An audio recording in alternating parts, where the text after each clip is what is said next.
admit this. In the month of October, we are having a fashion show in New York City.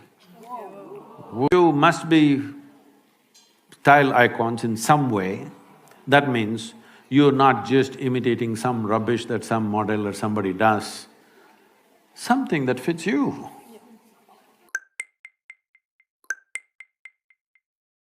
Yeah, for those of you who do not know this, the third largest polluter on the planet is fashion industry right now. It's estimated across the world, compared to how many clothes, how much clothing our grandparents had, how much clothing we have is on an average 5 times more. All of you seeing that, isn't it? They're saying by 2025, that will double. That means we'll be 10 times more than our grandparents. Out of this, 95% is polyfiber. Polyfiber has entered our bodies, has entered the plants, has entered the animals, has entered the food chain, water, soil, everything. This is one thing that's gone under the radar. Everybody is trying to shoot at that little plastic bag, which must be done, of course, but the polyfiber cloth is the largest polluter which is going under the radar. It is sitting on our clothing, on our bodies, constantly polluting everything because the micro polyfiber is just getting into everything. There are no poignant pictures of a turtle being trapped in a plastic bag or something like that, but we are all those turtles stuck in these things. So one of the things that we are doing is, as you know from your history, that India was the greatest supplier of textiles to the rest of the world at one time. 60% of the world's exports was Indian textiles 300 years ago. It was systematically destroyed during the British era.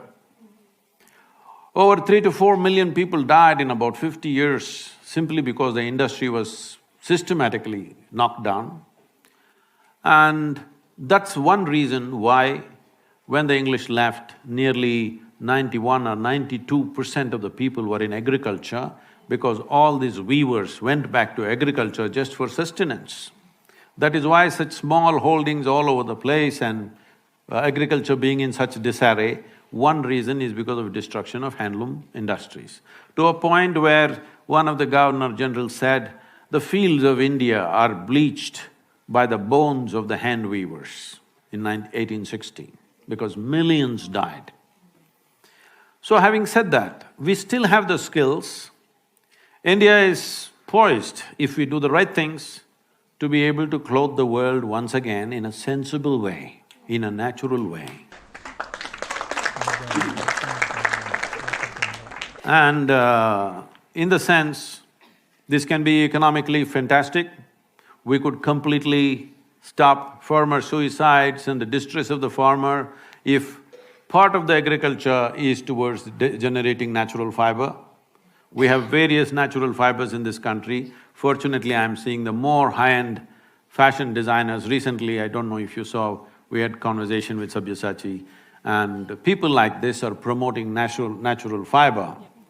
Well, now that you called me a fashion icon, let me admit this. In the month of October, we are having a fashion show in New York City.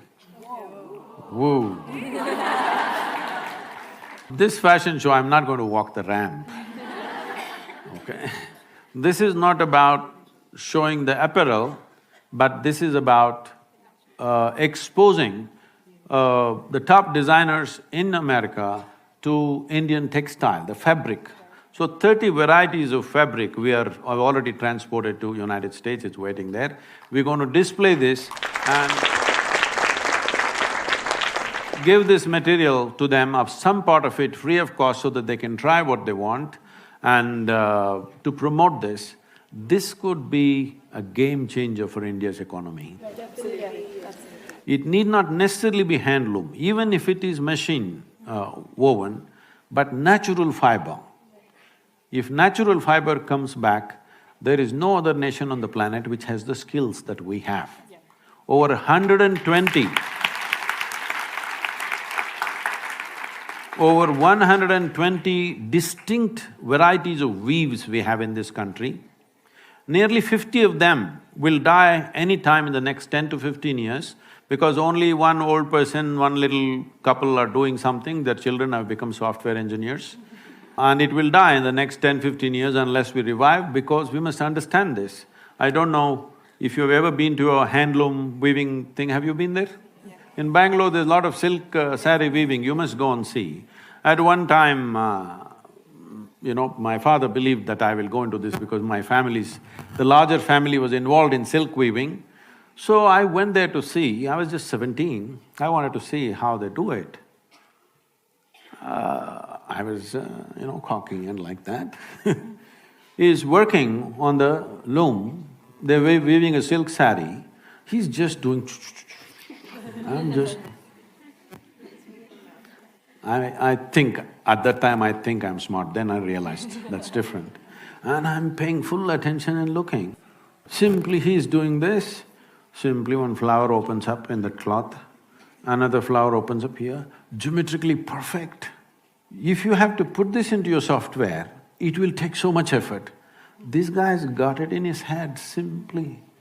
So, we have destroyed this mainly because of compulsory education. Okay?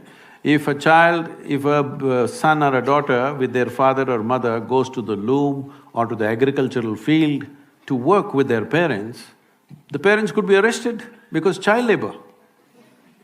So we are determined to destroy all the skills in the country and have millions of graduates who have the attitude of the educated and who don't know how to do a damn thing in their life.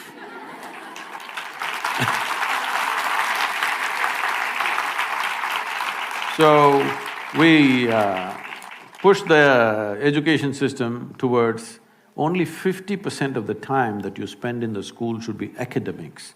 Rest of the time in villages, agriculture, craft, music, dance, folk arts, many things.